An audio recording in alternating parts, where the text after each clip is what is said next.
जय हिंद दोस्तों, आपका हमारे चैनल जीएम लर्निंग पॉइंट पर स्वागत है।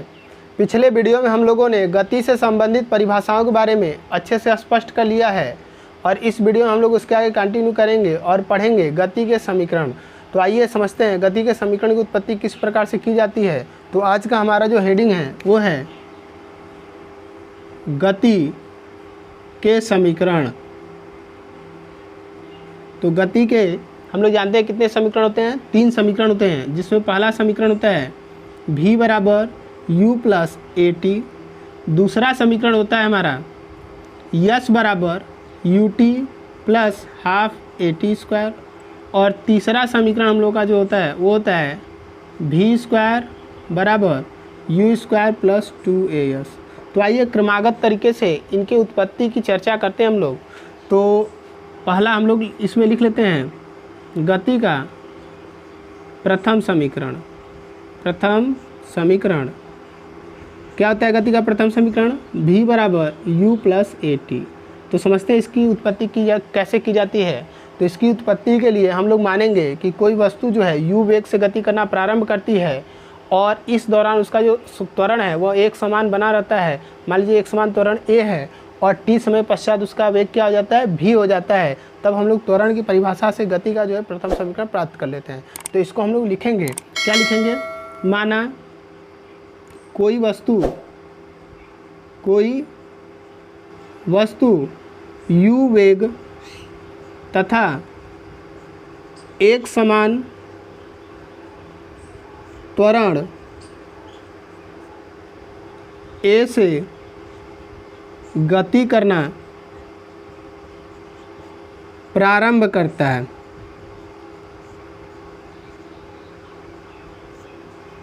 तथा t समय पश्चात उसका वेग भी हो जाता है। तब त्वरण की परिभाषा से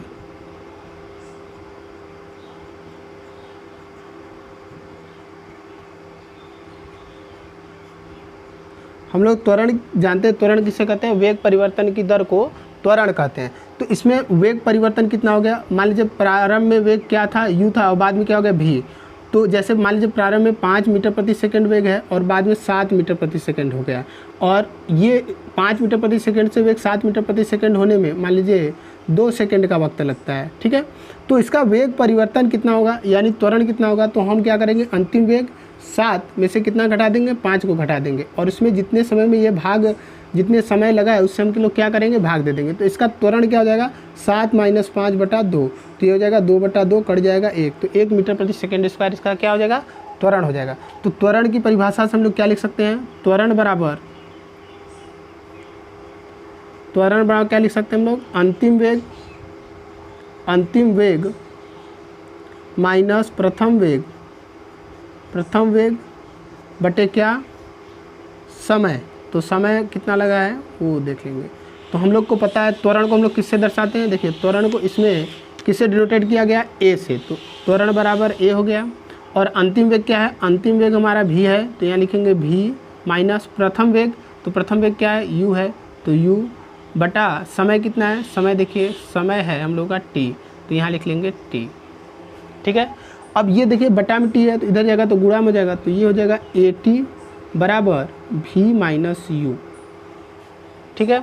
इसके बाद अब देखिए यहाँ पर ये माइनस भी है, या इसको हम उल्टा लिख सकते हैं, इसको इस साइड उल्टा कर दीजिए इसको, तो ये हो जाएगा v माइनस u बराबर at।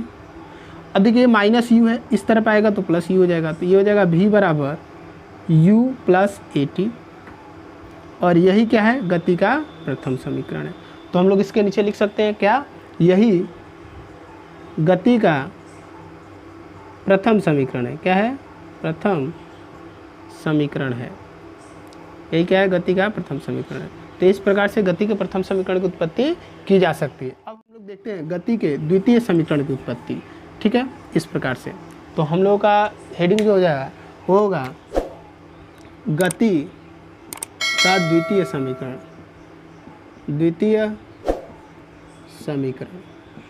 और हम लोग जानते हैं द्वितीय समीकरण क्या होता है? यस बराबर U T plus half A T square. इसकी उत्पत्ति के लिए हम लोग सेम इसी प्रकार से मानेंगे। क्या मानेंगे? माना कोई वस्तु u वेग से गति करना प्रारंभ करता है और उसका एक समान त्वरण a है और t समय पश्चात उसका वेग क्या हो जाता है? v हो जाता है, और इस दौरान वह क्या करता है? यस दूरी तय करता है। तो हम लोग इसको लिखेंगे, क्या लिखेंगे? इसमें लिखेंगे माना कोई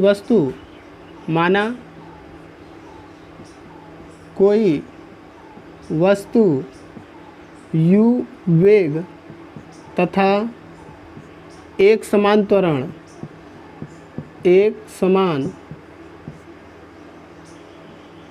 त्वरण a से गति करना प्रारंभ करता है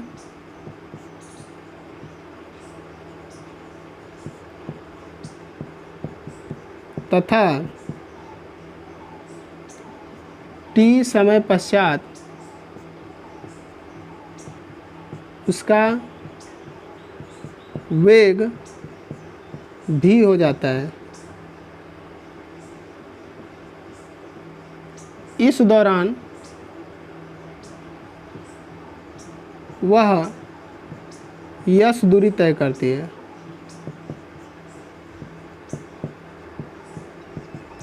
क्या करती है? यस दूरी तय करती है।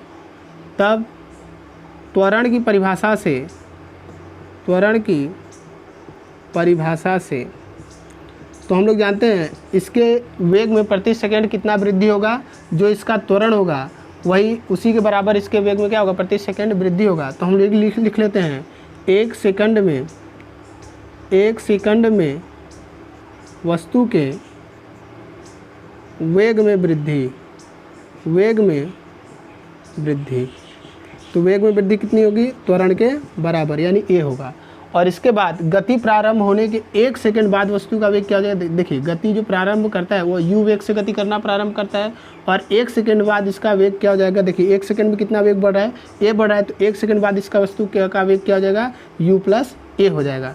तो हम लोग लिख लेते हैं गति प्रारंभ होने के एक सेकंड बाद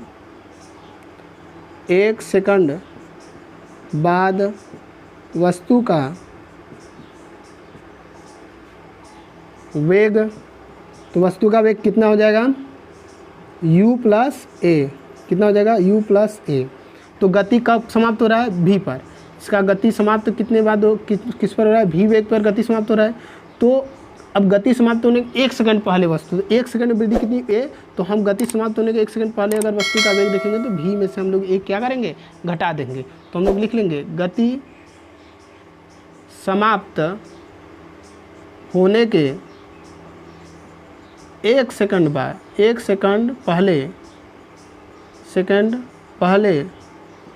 वस्तु का वेग कितना हो जाएगा? ये हो जाएगा v माइनस a। ठीक है।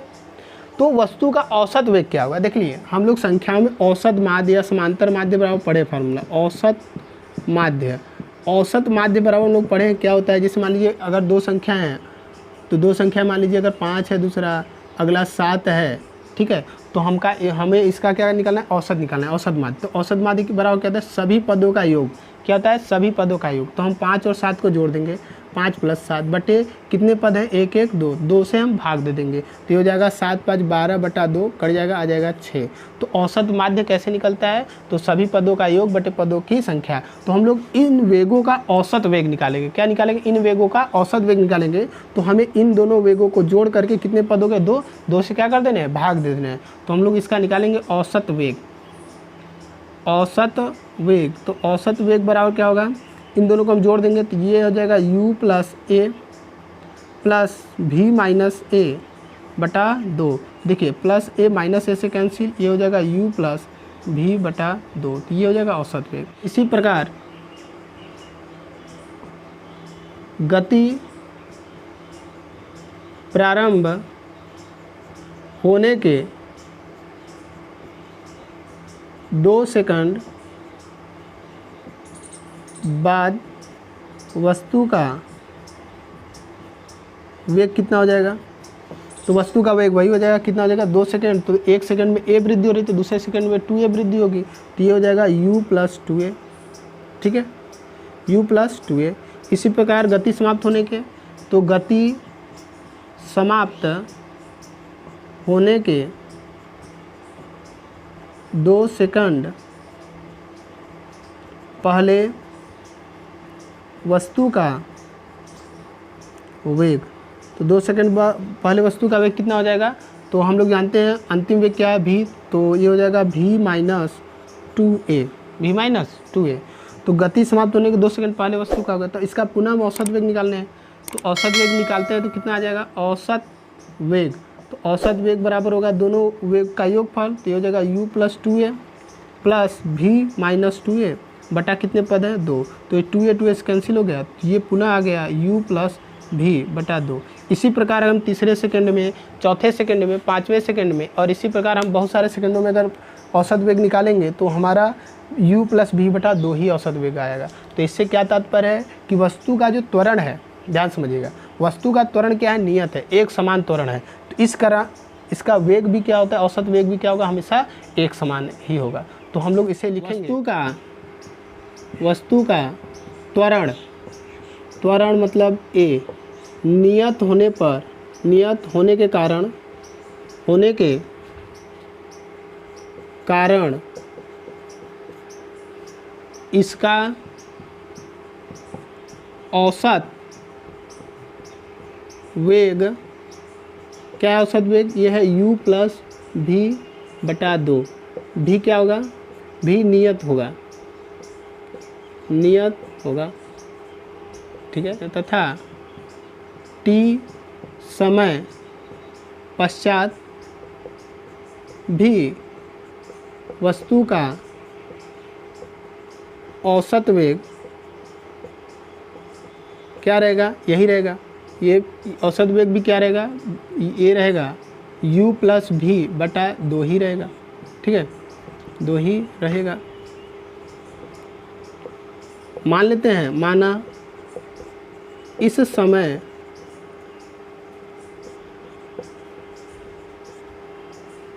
t में वस्तु यस दूरी तय करती है, तो दूरी बराबर हम लोग फार्मूला पढ़े हैं, दूरी बराबर क्या होता है, देखिए एक फार्मूला पढ़े हैं, दूरी बराबर, देखिए पहले तो फार्मूला पढ़े हैं, चाल बराबर दूरी बटा समय, तो यहाँ चाल की जगह औसत चाल है, औसत चाल, तो औसत चाल मान लीजिए औसत चाल बराबर दूरी बटा समय, तो दूरी बराबर क्या होगा, औसत चाल गुणे समय। तो हम लोग दूरी बराबर क्या लिख सकते हैं, यहाँ पर दूरी बराबर लिख सकते हैं औसत चाल गुणे समय। तो दूरी हम लोग क्या माने, यस, और औसत चाल क्या है, u प्लस v बटा 2, समय कितने हम लोग का t। ठीक है, तो हम लोग क्या करेंगे, v का मान रखेंगे, तो समीकरण एक से एक क्या होता है, अब ध्यान रखिएगा, एक से एक का जो मान होता है वो होता है v बराबर u प्लस at। तो समीकरण एक से हम लोग v बराबर इसमें मान रख लेते हैं, तो यस बराबर क्या हो जाएगा हमारा, यस बराबर हो जाएगा u प्लस, इसके जगह पर हम लिखेंगे u प्लस at, ठीक है, बटा 2 है ही, देखिए बटा 2 है, गुणे t। अब u कितने हो गए, 2u, तो हमारा हो जाएगा यस बराबर 2u प्लस at बटा 2। तो ये बटा 2 है तो ये दोनों बटा 2 हो जाएगा, इसके बटा भी 2 हो जाएगा, इसके बटा भी 2 हो जाएगा, और बाहर क्या है, गुणे में t है, तो इस 2 से इस 2 कैंसिल हो जाएगा, तो ये आ जाएगा यस बराबर u प्लस, इसको आगे लिख सकते हैं 1/2, ठीक है, at गुणे t। अब t का गुणा दोनों में होगा, देखिए इसमें 2 पद है, एक ये है और एक ये है, तो t का गुणा दोनों में होगा, तो u में होगा और इसमें होगा, तो यस बराबर क्या आ जाएगा हमारा, यस बराबर आ जाएगा ut प्लस, इसमें t का आएगा तो t square half at square. तो यही क्या है, गति का द्वितीय समीकरण है, यही क्या है, गति का द्वितीय समीकरण। तो यहाँ हम लोग लिख लेते हैं, यही गति का द्वितीय समीकरण है। इसके बाद हम लोग गति के तृतीय समीकरण की उत्पत्ति करेंगे, उससे पहले आप लोग इसका जो है स्क्रीनशॉट ले लीजिए। पहला हेडिंग है गति का तृतीय समीकरण, तो लिख लेते हैं गति का तृतीय समीकरण। तो गति का तृतीय समीकरण में पता है क्या होता है, v स्क्वायर बराबर u स्क्वायर प्लस 2as। तो आइए इसकी उत्पत्ति को हम लोग समझते हैं। तो हम लोग को गति का प्रथम समीकरण पता है। गति का प्रथम समीकरण क्या होता है, गति का प्रथम समीकरण क्या होता है, वो होता है v बराबर u प्लस ए टी। क्या होता है गति का प्रथम समीकरण, v बराबर u प्लस ए टी। तो हम इसके दोनों पक्षों का वर्ग कर देते हैं। यहाँ लिखेंगे दोनों पक्षों का वर्ग करने पर, तो हम लोग इसके दोनों पक्षों का वर्ग कर दें तो ये हो जाएगा v स्क्वायर बराबर u प्लस ए टी का होल स्क्वायर। तो अगर ये किसका सूत्र हो जाएगा, u प्लस ए टी है तो इसमें दो पद है, एक ए और एक ए, तो ये a प्लस बी के होल स्क्वायर की भांति हो जाएगा। तो हम लोग a प्लस बी का होल स्क्वायर जानते हैं क्या होता है। देखिए a प्लस बी का होल स्क्वायर हम लोग पढ़े क्या होता है, a square plus B square plus 2ab, है ना। तो इसी का हम लोग प्रयोग करेंगे इसमें, इसी सूत्र का।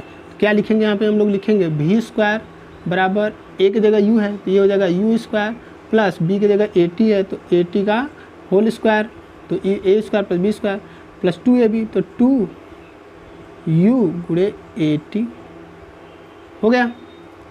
अब इसके बाद देखिए इसको आगे स्टेप में लिखेंगे v स्क्वायर बराबर u स्क्वायर। अब स्क्वायर तो दोनों का होगा, a का भी स्क्वायर होगा, t का भी स्क्वायर होगा, तो इसको लिखेंगे हम लोग a स्क्वायर t स्क्वायर और इसका हो जाएगा 2uat। ठीक है। अब देखिए ध्यान से हमें क्या करना है, s लाना है, यस। तो हम लोग पढ़े हैं, देखिए यहाँ पे एक चीज़ आपको पहले से दिमाग में रखना है, वो क्या रखना है कि यस बराबर सूत्र क्या होता है, यस बराबर होता है ut plus half A T square, ut plus half A T square. तो ए टी स्क्वायर देखिए टी स्क्वायर इसमें है तो इसको हम लोग बाद में लिखेंगे और इसको हम लोग क्या लिख देंगे, पहले लिख देंगे। तो इस समीकरण को थोड़ा सा हम बदल देंगे, ये हो जाएगा v स्क्वायर बराबर u स्क्वायर प्लस इसको आगे हम लोग लिख लेते हैं 2u/t प्लस इसको लिख लेंगे a स्क्वायर टी स्क्वायर। ठीक है। अब इसमें देखिए ut है तो हमें इसमें बस u और t रखना है। क्या रखना है, u और t। ठीक है। और दूसरे पद में हमें हाफ ए टी स्क्वायर रखना है। तो टी स्क्वायर तो है और इसमें a भी है लेकिन हाफ नहीं है। तो हम लोग देखिए यहाँ पे ध्यान दीजिएगा, यहाँ पर हम लोग एक है तो एक को हम लोग लिख सकते हैं 2/2। ठीक है, 2/2। तो इसमें से 2 कॉमन हो जाएगा। ठीक है। और इसमें भी 2 कॉमन हो गया तो देखिए 2 दोनों में कॉमन हो गया और साथ साथ a भी देखिए दोनों में कॉमन है तो a कॉमन ले लेंगे। तो हम लोग तो हमारा फार्मूला क्या हो जाएगा, v स्क्वायर बराबर u स्क्वायर प्लस इन दोनों में क्या कॉमन है 2a। देखिए तो ये 2a कॉमन ले लीजिए, बचेगा क्या, यहाँ पे बचेगा ut, तो ये हो जाएगा ut प्लस इसमें से देखिए 2 कॉमन हो गया तो यहाँ हाफ बचा, हाफ, और इसमें से a बाहर निकल गया तो इसमें a बचा एक a और यहाँ पे क्या बचा टी स्क्वायर। तो ये हो गया ना, क्या हो गया ut plus half A T square. तो हम लोग फार्मूला पढ़े हैं ut plus half A T square बराबर क्या होता है, यस बराबर देखिए होता है ut plus half A T square. तो इसके स्थान पे यानी इस पूरे के स्थान पे हम लोग क्या लिख सकते हैं, यस लिख सकते हैं। तो हमारा फार्मूला हो जाएगा v स्क्वायर बराबर u स्क्वायर प्लस 2as और यही क्या है, गति का तृतीय समीकरण है। तो हम लोग यहाँ पे लिख लेते हैं यही गति का तृतीय समीकरण है, यही गति का तृतीय समीकरण है। तो इस वीडियो में हम लोगों ने गणितीय विधि से गति के समीकरणों की उत्पत्ति की चर्चा की है और नेक्स्ट वीडियो में हम लोग जो है गति के समीकरण की विशेषताओं के बारे में जानेंगे और गुरुत्वीय त्वरण के अधीन किस प्रकार से गति की जाती है उसके लिए, और किसी विशेष समय पर किसी वस्तु द्वारा तय की गई दूरी का जो फार्मूला होता है उसकी उत्पत्ति करेंगे। तो मिलेंगे नेक्स्ट वीडियो में, आज के लिए बस इतना ही।